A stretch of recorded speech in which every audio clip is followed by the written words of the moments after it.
یہ چیزیں بہت اہم ہے کہ ہر موسم میں ہمیں خیال رکھنا چاہیے ان کی زندگی کا، ان کے لیے کوئی خطرہ نہ ہو، ان کو ایسی جگہ پر بند کر کے رکھیں۔ یہ جو پرندے رکھتے ہیں، پرندے رکھنا بھی جائز ہے، ٹھیک ہے؟ تو آپ پرندے رکھتے ہیں، ان کا خیال رکھیں، ان کی سردی گرمی کا، ان کے پانی کا، ان کے دانے کا۔ اسی طرح اگر کوئی جانور رکھتے ہیں تو یہ بھی آپ رکھ سکتے ہیں، جائز ہے، اور اس سے اللہ تعالیٰ آپ کو جنت بھی دے سکتا ہے ان جانوروں کے خیال رکھنے سے۔ اور انہی جانوروں کو آپ تکلیف دیں گے، ناحق ظلم کریں گے ان پہ، تو اللہ تعالیٰ تمہیں جہنم میں بھی ڈال سکتا ہے انہی جانوروں کے پیٹس کے وجہ سے۔ تو ان کے ساتھ محبت کر سکتے ہیں۔ رسول پاک نے بہت سارے جانوروں کے ساتھ محبت کی ہے، اور جانوروں نے آپ کے ساتھ محبت کی ہے۔ آپ کے آس پاس بہت سارے جانور تھے جن کے ساتھ آپ کی یہ حیات پاک گزری ہے، اور ان کے نام بھی ہم سب کو یاد ہے الحمدللہ۔ تو وہ یہ جو جانور ہے رکھنا، یہ بھی صحابہ کرام بھی رکھتے تھے۔ تو ابو ہریرہ جو ہے ان کے پاس چھوٹی سی بلی رہا کرتی تھی، تو اس لیے آپ نے ان کا نام بلایا ابو ہریرہ، بلی کے بابا۔ تو یہ بلا سکتے ہیں۔ یہ جو ابو کنیت ہوتی ہے نا، کنیت، یہ ضروری نہیں کہ بچے کے نام پہ ہو، بچہ ہو یا نہ ہو اس سے فرق نہیں پڑتا، ٹھیک ہے، کنیت کے حوالے سے۔ حضرت علی شیر خدا کا جو ان کی جو کنیت ہے وہ کیا ہے؟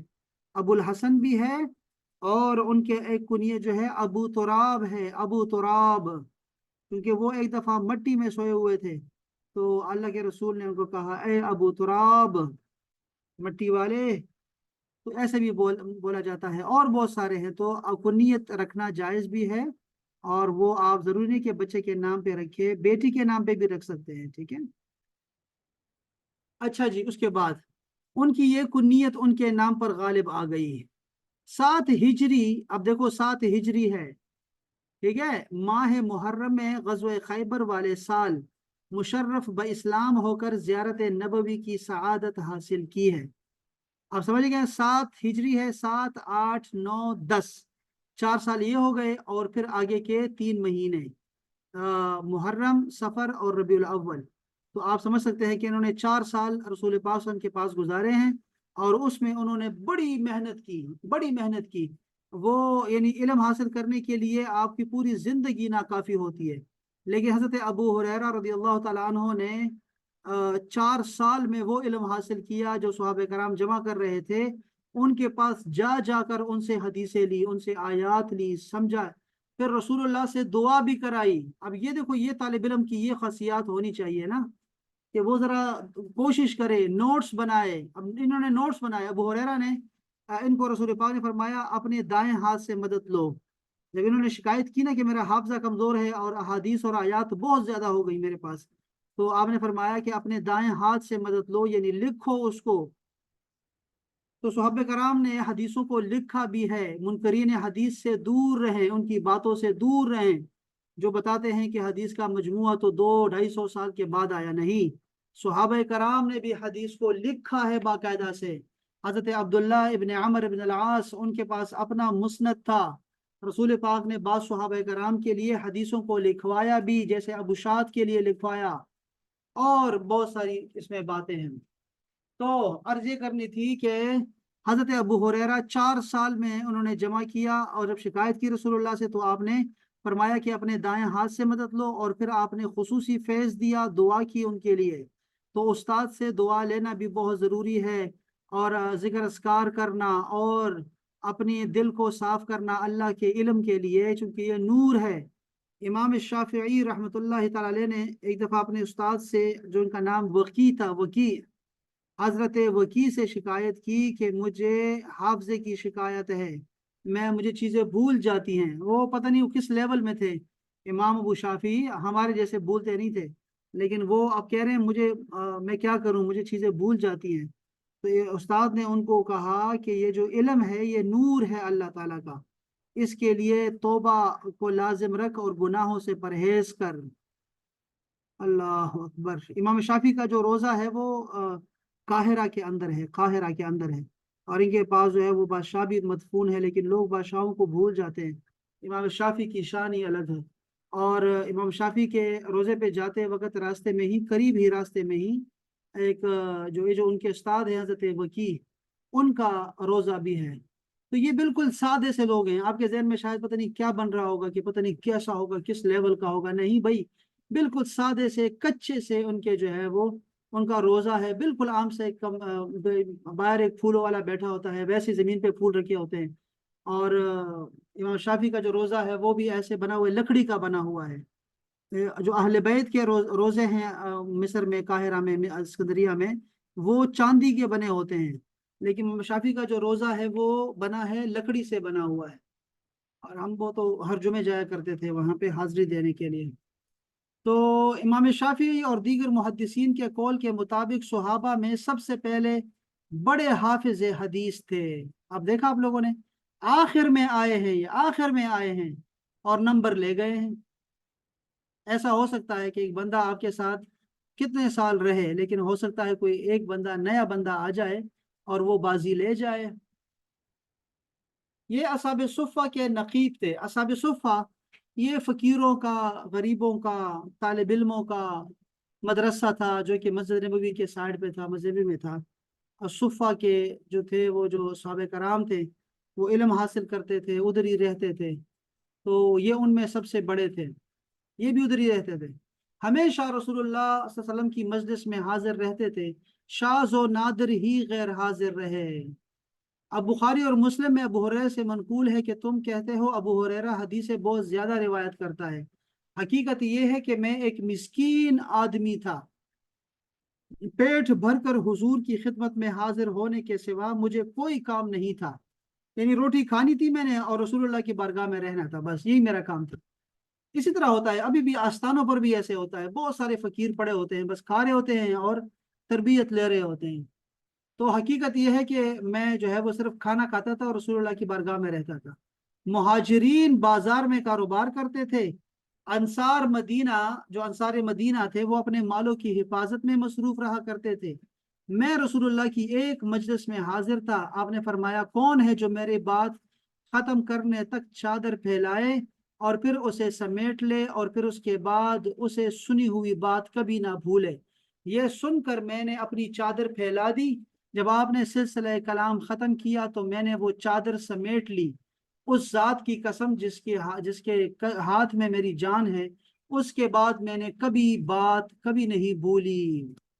یہ ہے وہ دوسرا علاج جو ان کے حافظے کا ہوا۔ یہی وجہ ہے کہ وہ صرف 3 سال صحبت نبوی میں رہے اور اس کے باوجود کثرت روایات میں سب صحابہ پر فوقیت لے گئے۔ ابو ہریرہ نے حضور کے بعد طویل عمر پائی ہے، 47 سال۔ اللہ، صحابہ پیش آمدہ مسائل کے حل کے بارے میں ابو ہریرہ سے رجوع کرتے تھے۔ بقول امام بخاری، ابو ہریرہ سے تقریباً 800 اہل علم صحابہ نے اور تابعین نے حدیثیں روایت کی ہیں۔ ان میں عبداللہ ابن عمر جیسے بڑے بڑے صحابہ بھی ہیں، عبداللہ ابن عباس، جابر بن عبداللہ، حضرت انس، حضرت اور تابعین بہت سارے شامل ہیں۔ اب یہ 47 سال بعد میں رہے ہیں، آپ سمجھ سکتے ہیں یہ کب کی بات ہو گئی، 57 تک چلے گئے، 57 ہجری، ٹھیک ہے۔ اور یہ ہمیشہ دعا کرتے تھے کہ یا اللہ مجھے 60 کیا جو سال ہے اس سے بچا، 60 ہجری کے فتنوں سے بچا مجھے، چونکہ رسول اللہ صلی اللہ علیہ وسلم نے جو حدیثیں بیان کی تھی کربلا کے واقعہ میں، وہ حدیثیں ابو ہریرہ کو یاد تھی اور ان کو پتا تھا کہ 60 ہجری میں یہ فتنہ بپا ہوگا، کہ کچھ چوکرے جو ہے وہ آ کر وہ ممبر پر آئیں گے اور وہ بندروں کی طرح جو ہے وہ شامت کریں گے اور اس کو جو ہے نا وہ فساد ڈالیں گے اور فتنہ آئے گا۔ تو وہ اکثر پناہ مانگا کرتے تھے اللہ تعالیٰ سے کہ یا اللہ مجھے 60 ہجری کے شر سے بچا۔ تو یہ یزید خبیث اسی سال آیا تھا، تو یہ ابو ہریرہ ان سے پہلے ہی انتقال فرما گئے۔ اور یہ اکثر فرمایا کرتے تھے کہ میرے پاس 2 علم ہیں، میں نے 2 علم سیکھے ہیں رسول اللہ سے، ایک وہ علم ہے جو میں بیان کرتا ہوں، یہ والا، تو یہ جو حدیثوں کا علم ہے جو میں دیتا ہوں لوگوں کو، اور دوسرا علم اگر میں بیان کر دوں تو میرا سر جو ہے وہ کاٹ دیا جائے گا، مطلب یہ تھا۔ تو ان کو یہ ساری باتیں معلوم تھی۔ سیدہ عائشہ اور سیدہ ام سلمہ وہ اکثر لوگوں کو یہ کربلا کے واقعات سنایا کرتی تھی، وہ ساری، چونکہ وہ ڈرتی نہیں تھی وہ بیان کر دیا کرتی تھی۔ ابو ہریرہ جو تھے یہ جب حضرت علی شیر خدا اور حضرت امیر معاویہ کا لڑائی ہوئی تھی، یہ درمیان میں رہے اور نماز پڑھتے تھے حضرت علی شیر خدا کے ساتھ، اور کھانا کھاتے تھے امیر معاویہ کے ساتھ، اور ساتھ ساتھ رہے۔ غریب صحابہ میں سے تھے، کہتے تھے نماز کا وہاں مزہ ہے، کھانے کا یہاں مزہ ہے۔ اب یہ پتہ نہیں کہاں لکھا ہوا تھا، پتہ نہیں ہم نے کہاں سے سنا ہے، لیکن چلو۔ لیکن ابو ہریرہ رضی اللہ تعالیٰ نے بہت سارا جو ہے وہ فیض پایا ہے، بہت زیادہ۔ ان سے 5374 حدیثیں منقول ہیں۔ حضرت ابو ہریرہ نے مدینہ منورہ میں 57 ہجری میں بعمر 78 سال وفات پائی اور جنت البقیع میں مدفون ہیں۔ اب آپ لوگ سارے جاتے رہتے ہیں مدینہ منورہ، کسی کو پتہ ہے کہ ابو ہریرہ کا مقام کہاں ہے، ان کی قبر کہاں پر ہے؟ یہ ان ظالم وہابیوں نے جو ہے نا سارے نشان مٹا دیے ہیں، کوئی دعا بھی نہیں کر سکتا وہاں جا کے، اور برکت بھی نہیں لے سکتا۔ وہاں جا کے بندہ کھڑا ہو کے وہاں دعا کرے، اب ان کے لیے دعا کرے، اپنے لیے دعا کرے وہاں پہ، لیکن ان ظالموں وہابیوں نجدیوں نے وہ سارے جو ہے وہ مٹا دیے ہیں۔ یا ابو ہریرہ تو دور، جو رسول اللہ کے اہل بیت ہیں ان کے نشان بھی مٹا دیے ہیں ظالموں نے۔ تو یہ فتنہ ہے، اللہ تعالیٰ ہمیں جلد سے جلد ان سے نجات دلا دے۔ اللہ تعالیٰ حرمین شریفین کو بھی آزاد فرمائے مسجد اقصی کے ساتھ۔ تو یہ تھے حضرت ابو ہریرہ کی حیات پاک، جو میں نے کہا تھوڑا سا آپ کو بتا دیتا ہوں۔ اب میں آتا ہوں اس حدیث کی طرف دوبارہ، جس میں رسول اللہ صلی اللہ علیہ وسلم نے ارشاد فرمایا کہ تم لوگ طیبات کھایا کرو، اللہ پاک خود بھی طیب ہے۔ اچھا، اس کی تشریح کیا ہے؟ نمبر 1، اللہ تعالیٰ کا قانون ایک ہی ہے جو ساری مخلوق کے لیے یکساں ہے، خواہ وہ نبی ہو یا امتی ہو، ادنا ہو یا اعلیٰ ہو، چھوٹے ہو یا بڑے ہوں، ان کے احکام قانون میں کوئی فرق نہیں۔ اگر عوام کو عبادت اور نماز کا حکم ملا ہے تو وہی حکم انبیاء، صلحاء، اولیاء کو بھی دیا گیا ہے۔ اگر انبیاء کو پاک رہنے، طیب کھانے اور حلال کھانے کا حکم دیا تو عوام کو بھی یہی حکم ہے، وہ حرام اور خبیث سے بچے رہیں۔ یہ انہوں نے لکھا ہے، یہ پہلی بات لکھی ہے۔ میں آپ کو اس سے تھوڑی سی آگے کی بات بتاتا ہوں کہ جو پیغمبر ہوتے ہیں نا وہ عام امتیوں سے ہٹ کے ہوتے ہیں۔ یہ بات سمجھنے والی ہے۔ پیغمبر جو ہوتے ہیں وہ امتیوں کے برابر نہیں ہوتے، ان کی حیات اور طرح ہوتی ہے، ان کے احکام اور طرح سے ہوتے ہیں۔ یہ تو جو یہاں پر جو فرمایا گیا ہے تو یہ بات کا کہ رسولوں کو بھی یہی حکم ہے، جو اس کے بعد مومنین کو بھی وہی حکم ہے، یہ بطور خاص رسول اللہ نے اسی لیے بیان کیا کہ دیکھو ایک ہی طرح کا جو ہے حکم دیا ہے دونوں کو، اگرچہ وہ اللہ کے ہی بندے ہیں لیکن وہ خاص لوگ ہیں، یہ ذہن میں رکھیے گا۔ رسول اللہ صلی اللہ علیہ وسلم جب آپ آرام فرمایا کرتے تھے تو آپ سو جایا کرتے تھے، آپ کا وضو نہیں ٹوٹتا تھا، ٹھیک ہے؟ تو آپ کی وہ سنتیں جو آپ کے ساتھ خاص ہیں، جب آپ کی سنتیں ہمارے پاس آتی ہیں اور وہ افعال کی شکل میں آتی ہے کہ رسول اللہ نے یہ کیا، یہ کیا، یہ کیا، اور دوسری طرف ہمارے پاس رسول اللہ کے اقوال آتے ہیں کہ آپ نے یہ فرمایا، یہ فرمایا، یہ فرمایا، تو آپ سمجھ کے رکھیں کہ آپ کے لیے اقوال کا درجہ بڑا ہے، افعال کا نہیں۔ ہمیں رسول اللہ کے افعال کا اندازہ نہیں ہے کہ کیا وہ ہمارے لیے حکم ہے کہ نہیں ہے۔ تو رسول اللہ نے روزے رکھے، صحابہ کرام نے بھی روزے رکھنا شروع کر دیے لگاتار، اور رسول اللہ نے منع فرما دیا کہ تم میں سے کون ہے میری طرح، تو مجھے تو اللہ کھلاتا ہے، پلاتا ہے، تو آپ نے منع کر دیا۔ اسی طرح رسول پاک نے نکاح کیے ہیں، کثرت سے نکاح کیے ہیں، ہمارے لیے تو 4 سے زیادہ کی اجازت نہیں ہے ایک وقت میں، تو ہمارے لیے احکام جدا ہیں، بہت سارے احکام جدا ہیں۔ لیکن یہاں پر جو خوشخبری ہے وہ یہ ہے کہ اللہ پاک خود طیب ہے، اس نے پیغمبروں کے لیے بڑا اچھا سوچا اور بڑا اچھا جو ہے وہ حکم دیا ان کو طیب کھانے کا، تو ہمیں بھی وہی حکم دیا، امتیوں کو بھی یہ حکم دیا کہ تم لوگ طیب کھایا کرو۔ اور میں نے طیب کی آپ کو تعریف بتا دی ہے کہ وہ پاک بھی ہے اور مفید بھی ہونا چاہیے، اس کے مقابلے میں حرام بھی نہیں کھانا اور غیر مفید بھی نہیں کھانا۔ صحت کا خیال رکھو، اپنی صحت کا بہت خیال رکھا کریں، یعنی یہ جتنی دوا، کسی بیماری کی دوا کرنا سنت ہے، اسی طرح پرہیز کرنا بھی سنت رسول ہے، ٹھیک ہے؟ دونوں کام سنت ہے، اسی لیے پرہیز بھی کریں، اور دوسرا کیا ہے کہ پھر اگر بیمار ہو جائیں تو پھر علاج بھی کروائیں، دونوں سنت ہیں۔ دوسری بات جو اس حدیث سے ہمیں سمجھ آئی ہے وہ ہے حلال اور طیب غذا ہی قبولیت دعا کا باعث بنتی ہے۔ جس پیٹ میں حلال نہ ہو وہ اس کی دعا کیسے قبول ہوگی؟ تو اگر آپ کی دعائیں قبول نہیں ہو رہی، ذرا ایک دفعہ غور کریں، کیا آپ کے جو ہے لباس آپ کا اپنا ہے، حلال کا ہے، کھانا حلال کا ہے، پینا حلال کا ہے کہ نہیں، وہ دیکھنا پڑے گا آپ کو۔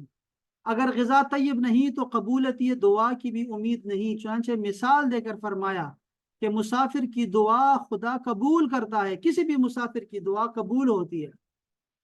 اللہ، مسافر کی بد دعا سے بھی بچنا چاہیے، خصوصاً جب کہ وہ پراگندہ حال ہو۔ مگر ایسا مسافر جس کی نہ غذا حلال سے ہو نہ لباس طیب ہو، وہ اس بشارت سے بھی محروم رہتا ہے۔ بعض اوقات قبولیت کی کے ہوتے ہیں، بعض اوقات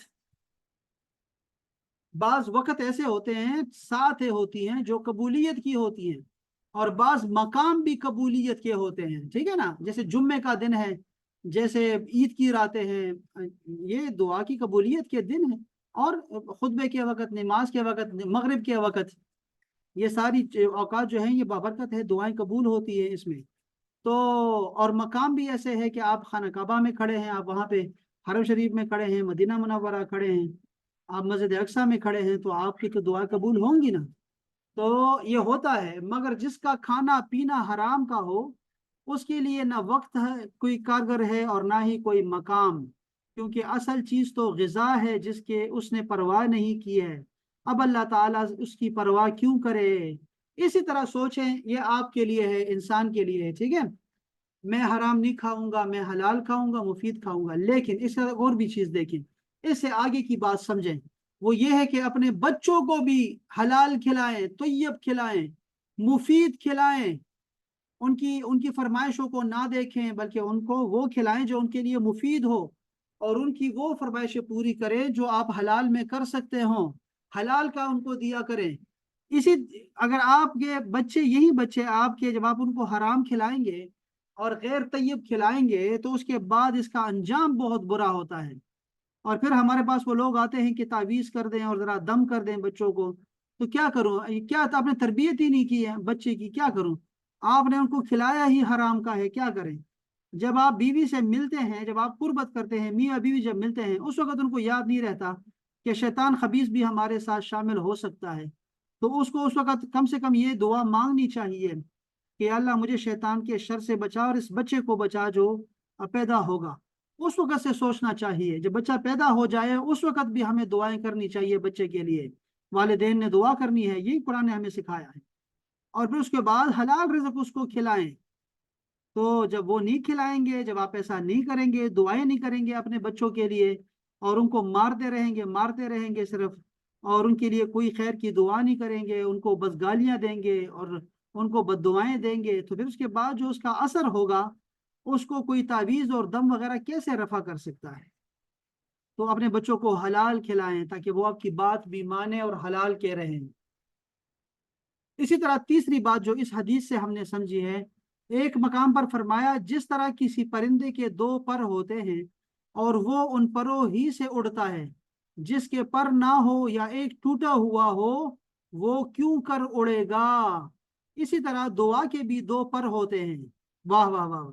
ایک ہے عقل حلال، کہ تو نے حلال کھایا ہو تو تیری دعا قبول ہوگی، یہ ایک پر ہے، اور دوسرا پر ہے صدق مقال، کہ تو نے سچ بولا ہو ہمیشہ، تو جھوٹا آدمی نہ ہو۔ جس آدمی کے اندر یہ دو وصف نہ ہو، اس کی دعا شکستہ پرندے کی مثال ہے، وہ کیوں کر پرواز کرے گا اور بارگاہ الہی تک پہنچ سکے گا؟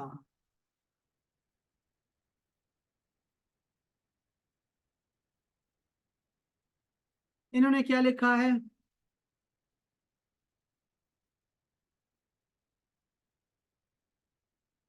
مذکورہ بالا حدیث میں حرام سے اجتناب کی تعلیم دیتے ہوئے حلال چیزیں کھانے کی رغبت دی گئی ہے، اور اس کی عظمت یوں واضح فرمایا ہے کہ چونکہ اللہ تعالیٰ پاک ذات ہے، لہٰذا وہ ایسی چیز کو پسند کرتا ہے جو پاک ہو، اور حرام مال پاک نہیں ہوتا، اس لیے اللہ تعالیٰ جو ہے اس کو پسند نہیں کرتا حرام کو۔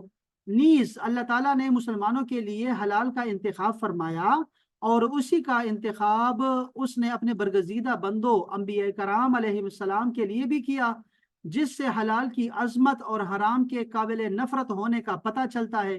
مزید تنبیہ کرتے ہوئے یہ بھی بتایا کہ انسان کی دعا بھی اسی وقت قبول ہوتی ہے جب وہ حلال کھائے۔ جو ہر شخص حرام کھاتا ہے اس کی دعا قبول نہیں ہوتی، اگرچہ وہ ایسی حالت میں دعا مانگ رہا ہو جہاں قبولیت یقینی ہو، یعنی مسافر جس کی دعا فوراً قبول ہوتی وہ بھی اجابت دعا سے محروم رہتا ہے جب اس کا کھانا پینا اور لباس حرام کی کمائی سے ہو۔ اکبر الہ آبادی نے کہا تھا، جب میں کہتا ہوں کہ یا اللہ میرا حال دیکھ، حکم ہوتا ہے کہ اپنا نام اعمال دیکھ۔ شرم آنی چاہیے پھر ہم سب کو دعا مانگتے وقت، اور دیکھنا چاہیے۔ اسی طرح جب آپ لوگ عمرہ پہ جائیں اور حج کے لیے جائیں تو اس حدیث کو یاد رکھیں، کم سے کم 40 دن تو آپ نے پرہیز کریں عمرہ جانے سے پہلے۔ آپ کی ڈیٹ آ گئی ہے، آپ نے جانا ہے، آپ کے پاس ویزا آ گیا یا آپ کے پاس کچھ آ گیا ہے ایسا جو کہ آپ کو یہ پتہ لگ رہا ہے کہ میں اب اللہ کی بارگاہ میں جا رہا ہوں، اللہ کے رسول کی بارگاہ میں جا رہا ہوں، اور وہاں ایک نماز 1 لاکھ کی ہے، تو میں کیا کروں؟ میں اپنا کھانا پینا اور لباس اس کو حلال کا رکھ لوں میں، اور گناہ سے پرہیز کروں میں۔ تو یہ جو 40 دن ہے پہلے بھی پرہیز کریں، سخت پرہیز کریں، اور 40 دن بعد میں بھی بہت سخت پرہیز کریں، چونکہ آپ کے چہرے پہ نور ہوتا ہے، آپ گناہوں سے بالکل صاف ہو جاتے ہیں، آپ مستجاب الدعوات ہوتے ہیں اس وقت یہ 40 دن تک۔ تو اپنے اس کا خیال رکھیں، پرہیزگاری کا خیال رکھیں، یہ بہت ضروری ہے ہم سب کے لیے۔ اللہ اکبر۔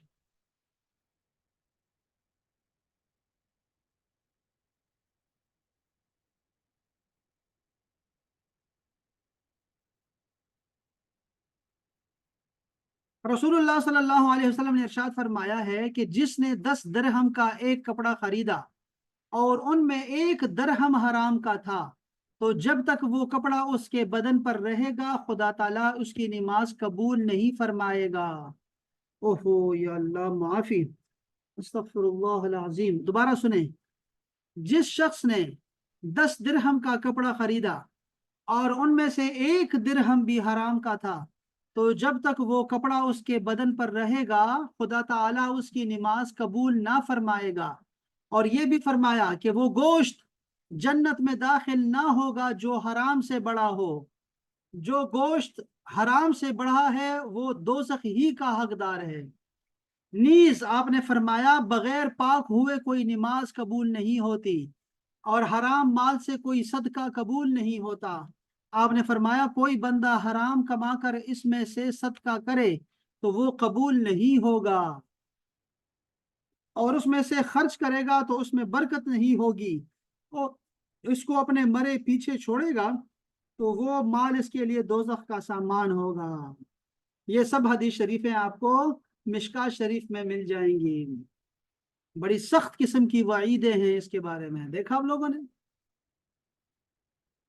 یہ ایسے ہی اپنی تنخواہوں کو حرام کر دیتے ہیں۔ 1 لاکھ تنخواہ ہوگی اور رشوت لے لیں گے، 100 روپے 1000 روپے لے لیں گے کسی سے، 1 لاکھ کی ساری سیلری اس نے حرام کر دی۔ کیا کریں اس کے ساتھ؟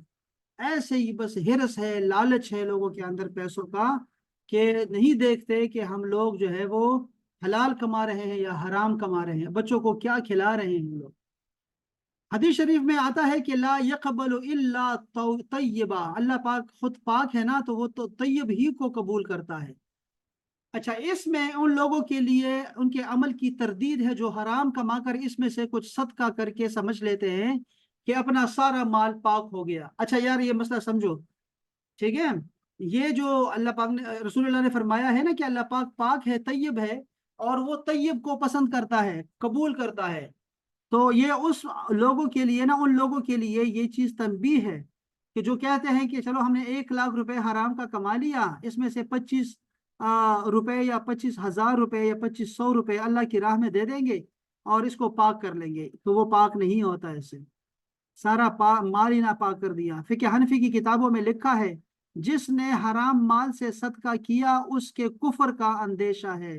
یاد رکھیں اس مسئلے کو، یاد رکھیں، جو بندہ حرام مال ثواب کی نیت سے صدقہ کرے گا وہ کافر ہو جائے گا، اور اگر اس نے کسی کو بتایا اور وہ جو اگلا بندہ ہے وہ اس سے صدقہ لیتا ہے وہی، اور وہ بھی یہ سمجھتا ہے ثواب کا، یہ ثواب کا باعث ہے، تو وہ بھی کافر ہو جائے گا، چونکہ یہ وہ حرام کو حلال سمجھنے کی وجہ سے ہو رہا ہے، کہ وہ حرام کو حلال سمجھ رہا ہے، اس لیے تو وہ کافر ہو گیا اس بات سے۔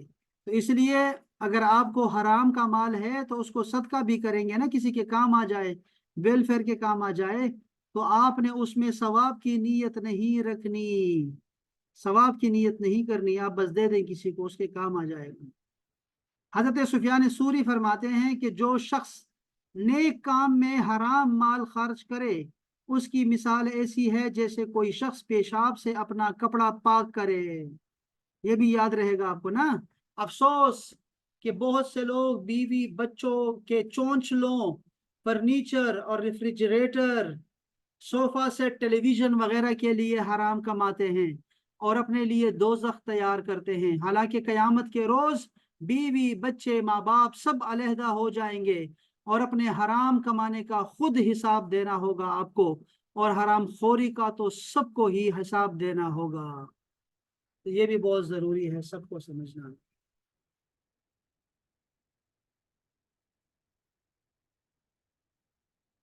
تو یہ تھا ہمارا آج کا درس حدیث۔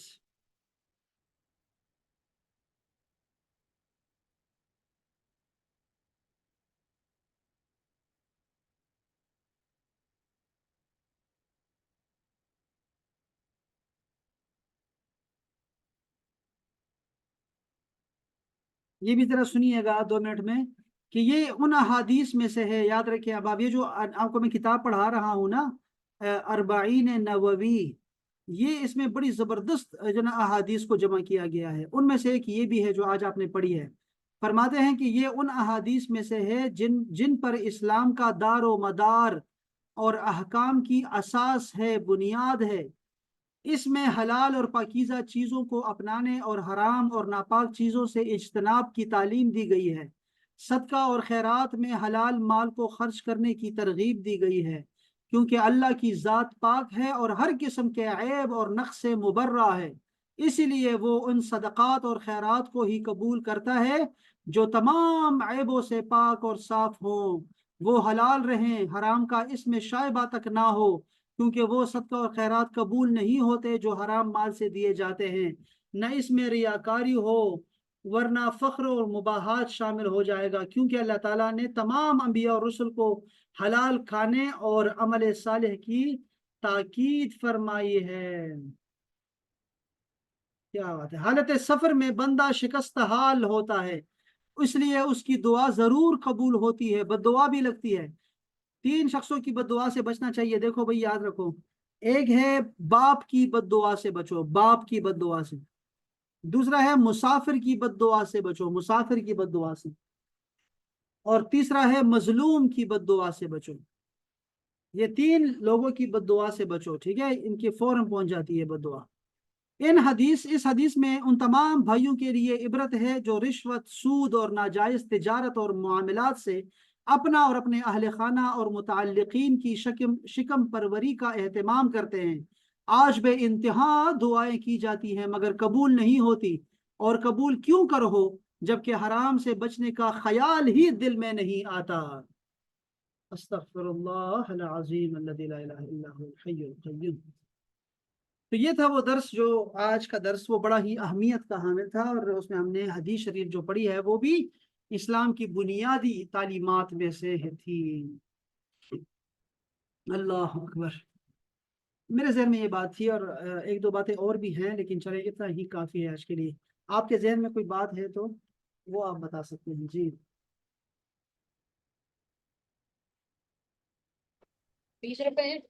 السلام علیکم علامہ صاحب۔ جی وعلیکم السلام ورحمۃ اللہ، اہلا وسہلا، خوش آمدید۔ کیا حال ہے سر، خیریت ہے؟ اللہ کا شکر احسان، اللہ کا شکر احسان۔ اچھا سر، اسی ریفرنس سے ایک چیز پوچھنی تھی کہ فار ایگزامپل دوستوں میں کوئی ویک ہے فائنینشلی، یا اس کی شادی رکی ہوئی ہے یا رکی ہوئی تھی، اور دوستوں میں سے ہی کوئی ایک اس کو مالی امداد کرتا ہے، اور بعد میں پتہ لگتا ہے کہ ہی احمدیہ یا قادیانی نا، اور اسی کے ریفرنس میں انہیں معلوم نہیں تھا، اور اس نے کچھ پیسے بھیجے کہ یار یہ اللہ کی راہ میں کسی نیڈی کو دے دو، انہیں ہیلپ آؤٹ کر دو، بچی کی فیس دے دو وغیرہ وغیرہ. ٹھیک ہو گیا.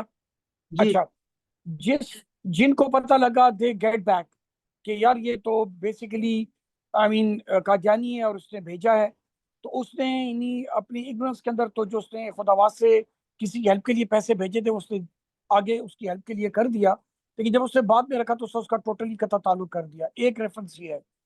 سیکنڈ ریفرنس یہ ہے کہ دوستوں میں جس کی شادی کی مالی ریکوائرمنٹ تھی، وہ باوجود اس کے جاننے کے بعد کہ جی وہ قادیانی پھر بھی اس کو سپورٹ کرا تھا دوست کو، اس کے بعد وہ ابھی تک اس کو اگر بھیج رہا ہے، ٹھیک ہے جی، یعنی اس کو ٹائم ٹو ٹائم مہینے کے یا اس طرح کے کوئی فائنینشیل ایڈ بھیجتا ہے، تو اس حوالے سے اس کے لیے بھی یہی حکم آئے گا کہ جیسے آپ نے بھی فرمایا کہ طیب یا حلال مال، تو اس حوالے سے آیا اس کے لیے بھی ابھی تک جتنا کچھ وہ یوٹیلائز کر رہا ہے یا وہ بندہ بھیج رہا ہے یا کہ اپنی فیملی میں بیوی کے اوپر بچوں کے اوپر وہی پیسے یوٹیلائز کر رہا ہے، باوجود جاننے کے کہ یہ جو فرینڈ ہے یہ احمدی ہے، اس کے بارے میں سر کیا آرڈر ہوگا؟ ہاں جی، دیکھیں یہ دیکھیں سب سے جو اہم صدقہ ہے وہ ہے زکوٰۃ، جو اس کو صدقے واجبہ کہتے ہیں. ٹھیک ہے، یہ سب سے بڑا جی صدقہ ہوتا ہے جو آپ دیتے ہیں، اور وہ آپ پہ فرض ہوتا ہے زکوٰۃ دینا، واجبہ ہے. تو وہ جو صدقہ ہے اس کے بارے میں قرآن مجید نے ہمیں جو مصارف بتائے ہیں کہ آپ یہاں یہاں دے سکتے ہیں، اس جو لسٹ بنائی ہوئی ہے اس لسٹ میں 8 لوگ ہیں، اور ان میں سے غیر مسلم بھی شامل تھے، اہل کتاب بھی شامل تھے، جن کی دلجوئی کو جو ہے اللہ تعالیٰ نے رکھا ہے کہ ان کے دل جو ہے وہ نرم ہو جائیں گے اسلام کے لیے. جب حضرت عمر فاروق رضی اللہ تعالیٰ عنہ کا دور آیا تو آپ تو حد زیادہ ہو گئی، ہر طرف مسلمان ہی مسلمان تھے، تو آپ نے جو ہے وہ مؤلفۃ القلوب کا جو تھا وہ نقطہ تھا، وہ آپ نے منع کر دیا کہ اب صحابہ کرام میں اور یہ جو مسلمان ہیں ان میں غریب غربا زیادہ ہیں، ان کی مدد کریں آپ لوگ، سب سے زیادہ پہلے وہی حقدار ہیں، اسی کی مدد کریں. آپ نے پھر وہی انہی پہ خرچ کیا آپ لوگوں نے. اب دوسری بات ہم نے یہ سیکھی کہ جو صدقہ ہوتا ہے ہمارے پاس، یا گمشدہ مال آپ کے پاس آ گیا ہے اور آپ اس کا مالک نہیں ملا اور آپ اس کو خرچ کرنا چاہ رہے ہیں، تو یا پھر اور بھی بہت سارے طریقے ہوتے ہیں، جو ہے نا وہ بہت سارا پرانا کسی آپ نے حرام مال جو ہے وہ لیا تھا اور اب آپ کو خیال آ رہا ہے توبہ کرنے کا کہ یار میں توبہ کروں، میں نے وہ پیسے کمائے تھے تو میں اب اس کو خرچ کروں اللہ کی راہ میں، تو آپ لوگوں نے ثواب کی نیت کی نہیں کرنا، صدقے کی نیت نہیں کر سکتے. ویلفیئر کی نیت ہو ٹھیک. کہ یار چلو کسی کا بھلا ہو جائے گا، مجھے ثواب نہ ملے لیکن اس کو تو پیسے چاہیے نا، ویلفیئر تو اس کو کم سے کم، چلو وہ جس بھی مذہب سے ہے اس پہ خرچ کر سکتے ہیں تو وہ کر سکتے ہیں، اس میں کوئی نہیں ہے.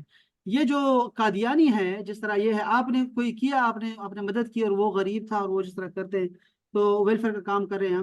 یہ جو قادیانی ہے نا یہ غیر مسلموں میں الگ سے کیٹیگری کے لوگ ہیں، قادیانی کا حکم بالکل ٹھیک. الگ ہے.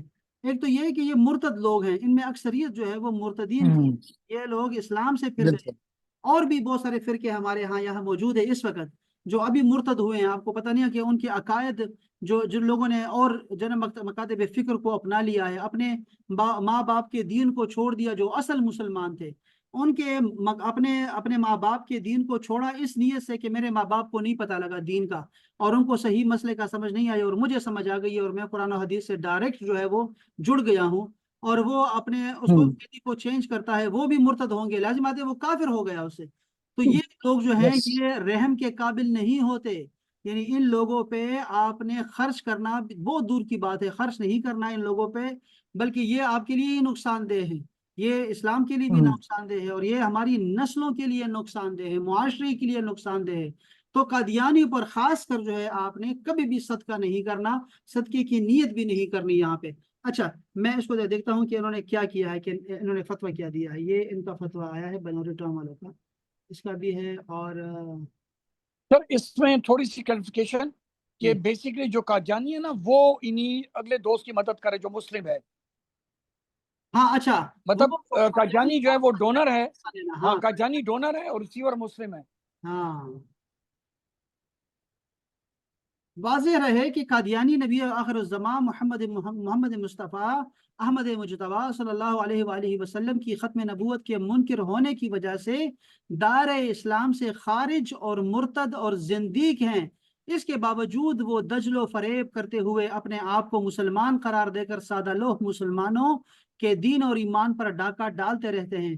قادیانیوں سے کسی قسم کا میل جول رکھنا، تحفہ تحائف کا تبادلہ کرنا شرعاً اور اخلاقاً جائز نہیں ہے. ان سے سوشلی بائیکاٹ کرنا شرعن اور اخلاقاً مسلمانوں پر لازم ہے، لہٰذا فرقہ قادیانیت سے وابستہ افراد کی مالی امداد کسی بھی مد سے کرنے کی شرعن اور اخلاقاً اجازت نہیں ہے۔ اہل کتاب اور دیگر مذاہب کے افراد کی نفلی صدقات سے مدد کرنے کی اجازت ہے۔ اندازہ کریں یہ کس کیٹیگری میں چلے گئے ہیں لوگ۔ ایک یہ فتویٰ ان کا تھا، ٹھیک ہے جی۔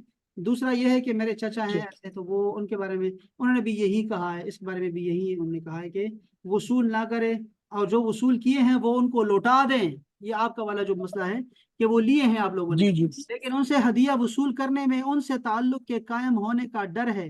یعنی آپ لے رہے ہیں ان سے نا، آپ دے نہیں رہے، جی جی آپ لے رہے ہیں، پھر بھی آپ کا تعلق ان کے ساتھ بن جائے گا، پھر بھی آپ کا دل جی نرم ہو جائے گا ان کے لیے، پھر بھی آپ اس تعلق کو نہیں توڑ پائیں گے۔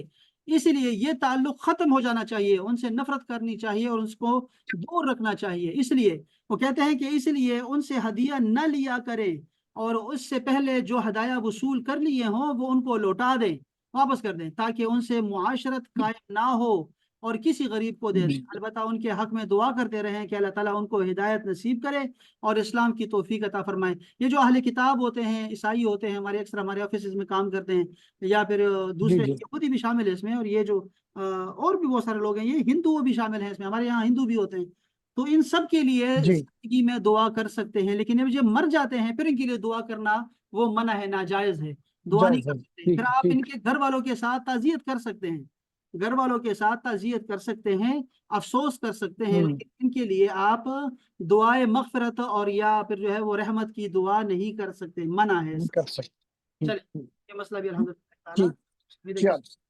بنڈل آف تھینکس سر، بہت شکریہ۔ چلے یہ اچھا، ہمیں یہ مسئلہ پتہ سمجھ آ گئی، اچھی بات ہے۔ چیزیں اصل میں ہوتی یہی ہے کہ ہمیں جو ہے نا وہ جوڑنا پڑتا ہے، آپ کو چیزوں کو جوڑنا پڑتا ہے۔ شکر اللہ تعالیٰ کہ ہم لوگ دین پہ عمل کرنا چاہتے ہیں، یعنی ہماری نیتیں صاف ہیں، ہماری جو ہم جو سیکھنا چاہتے ہیں یا جب مسئلہ پوچھتے ہیں اس میں کسی قسم کی جو ہے کوئی دوغلا پن نہیں ہے۔ اکثر مسائل لوگ پوچھتے ہیں نا، تو وہ اس لیے پوچھتے ہیں کہ جی وہ مفتی کے کندھے پہ تلوار جو ہے نا وہ کیا کہتے ہیں بندوق رکھنا چاہتے ہوتے ہیں، کہ یار یہ کہہ دے ایگزیکٹلی تمہارے لیے جائز ہے تو وہ کمیشن کھانا جائز ہے، تمہارے لیے سود کھانا جائز ہے، تمہارے لیے فلاں فلاں چیزیں جائز ہیں۔ لیکن بعض مسائل جب آپ پوچھتے ہیں تو اس سے اخلاصیت جو آپ کے ہے وہ آپ کا نمایاں ہوتا ہے، اور وہ اس سے للہیت ہوتی ہے، اس میں جو ہے وہ اللہ کے ساتھ جو ہے وہ تعلق ہے، اور رسول اللہ صلی اللہ علیہ وسلم کے ساتھ تو ہم لوگ ان کے تمام دشمن ہمارے دشمن ہیں، اور ان کے جو بھی ان کے ساتھ جو ہے وہ بغض رکھے گا تو ان کے، ہم تو رسول اللہ کے یعنی ان کے ساتھ متعلقہ جتنی بھی چیزیں ہیں، چاہے وہ جاندار ہیں یا بے جان ہیں، اولاد تو بہت دور کی جی بات ہے، اہل بیت تو بہت دور کی بات ہے نا، جو ان کے ساتھ جی ملی ہوئی جو ان کے نالین پاک ہے، کوئی ان کو بھی جوتے کہے تو وہ بھی بے ادب ہے، گستاخ ہے، ان کے بالوں کو بال کہہ دے، اور ایسے اور بہت سارے الفاظ ہیں، اگر وہ استعمال کرے تو وہ بھی اللہ کے ہاں بھی وہ جو ہے بے ادب اور گستاخ ہے۔ تو ہم تو اتنا ادنا سی گستاخی بھی برداشت نہیں کرتے، تو یہ لوگ تو رسول اللہ کو اذیت دیتے ہیں ڈائریکٹلی، یہ قادیانی اسپیشلی۔ بالکل ہم لوگ بالکل ان سب سے برات کا اعلان کرتے ہیں کہ ہم لوگ ان سے دور ہیں، ہمارا ایک بھی دوست جو ہے وہ ہمارا تعلق دار ان میں ایک بھی قادیانی نہیں ہے۔ اللہ تعالیٰ ہم سب کو ہدایت عطا فرمائے، اور ہمیں بھی اللہ تعالیٰ امین امین سے مزید دے تعالیٰ۔ چلے بہت بہت شکریہ، سب بہت شکریہ سر، آپ بات رہے، خوش رہے۔ اب آپ سب دوستوں کا بہت بہت شکریہ، آپ کی سماعتوں کا، آپ کے وقت دینے کا بہت بہت شکریہ۔ اللہ تعالیٰ آپ سب کو سلامت رکھے۔ 4 بجے ہماری تفسیر کی کلاس ہوتی ہے، اور 9 بجے ہماری جو ہے وہ مدرسہ چلتا رہتا ہے، کبھی حدیث کبھی فقہ کبھی پڑھ لیا کریں گے، عقیدہ پڑھا کریں گے، آپ ضرور آیا کریں 9 سے 10۔ اور کل انشاءاللہ تعالیٰ خصوصی دعوت ہے، آپ کو مہربانی فرمائیں، کل 9 بجے ڈاکٹر طارق اعجاز صاحب آئیں گے ایئر یونیورسٹی اسلام آباد سے، اور آپ کو پتہ ہے کہ وہ بڑا بہترین درس دیتے ہیں اور بہت قابل آدمی ہیں، تمام ٹی وی چینلز پر وہ جا رہے ہیں ابھی اس وقت، منہاج القرآن کے فاضل ہیں الحمدللہ، اور اس وقت تمام ٹیلی ویژن پہ انگلش میں اور اردو میں سب میں وہ جو ہے وہ آپ کو دکھائی دیں گے۔ P T V especially in سے جو ہے نا انہی کے جو ہے نا وہ مشورے لیتا ہے، تو وہ ہمیں وقت دیتے ہیں، آپ کو اپنے جو ہے نا اپنے اسٹوڈنٹ سمجھتا ہے، اور وہ یہ بہت بڑی بات ہے کہ وہ آپ کو یعنی میری وجہ سے وہ آپ کو بھی یعنی بڑا قریب رکھتے ہیں، جب بھی ان سے وقت لیا ہے تو وہ ٹائم دیتے ہیں۔ تو وہ کل آئیں گے، اور کل کا ہمارا جو موضوع ہم نے رکھا ہے وہ بڑا ہی درد مند، ہم نے کل پچھلے ہفتے میں جو بات کی تھی پاکستانیوں کے زوال اور اس سے نکلنے کی صورتوں کے بارے میں، اس پہ انشاءاللہ گفتگو فرمائیں گے۔ تو آپ لوگوں نے کل 9 بجے وقت پہ آ جانا ہے، ٹھیک ہے، اور ڈیبیٹ کرنی ہے، آپ نے سر سے آپ نے بات کرنی ہے، ٹھیک ہے انشاءاللہ تعالی۔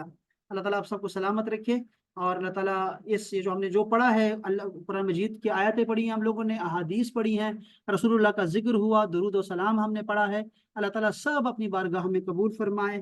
ہمارا مل بیٹھنا اللہ رسول کے لیے، اللہ اس کو قبول فرمائے، یہ ہماری صحبتیں، یہ ہمارا آپس میں ملنا، محبت کرنا، پھر اخلاص کے ساتھ یہاں 2 لمحے گزارنا، اللہ تعالیٰ اپنی بارگاہ میں قبول فرمائے، اور ایسی مجلس سے ہمیں اللہ تعالیٰ جنتوں میں بھی اللہ تعالیٰ ہمیں عطا فرمائے، انبیاء اور صلحاء اور شہداء کے مابین۔ اللہ تعالیٰ یہ اس کے صدقے سے ہمارے تمام بیماروں کو شفائے کاملہ عاجلہ عطا فرمائے، آمین۔ اور جتنے بھی ہمارے تمام خاندان سے، ہمارے جب کے خاندانوں سے جتنے بھی لوگ اس دنیا سے پردہ فرما گئے ہیں، اللہ تعالیٰ ان سب کی مغفرت فرمائے، ہم سب کا خاتمہ بھی آمین۔ بالایمان ہو، اس کلمے کے ساتھ کہ آمین۔ لا الہ الا اللہ محمد رسول اللہ صلی اللہ علیہ وسلم۔ السلام علیکم ورحمۃ اللہ۔ وعلیکم السلام ورحمۃ اللہ وبرکاتہ۔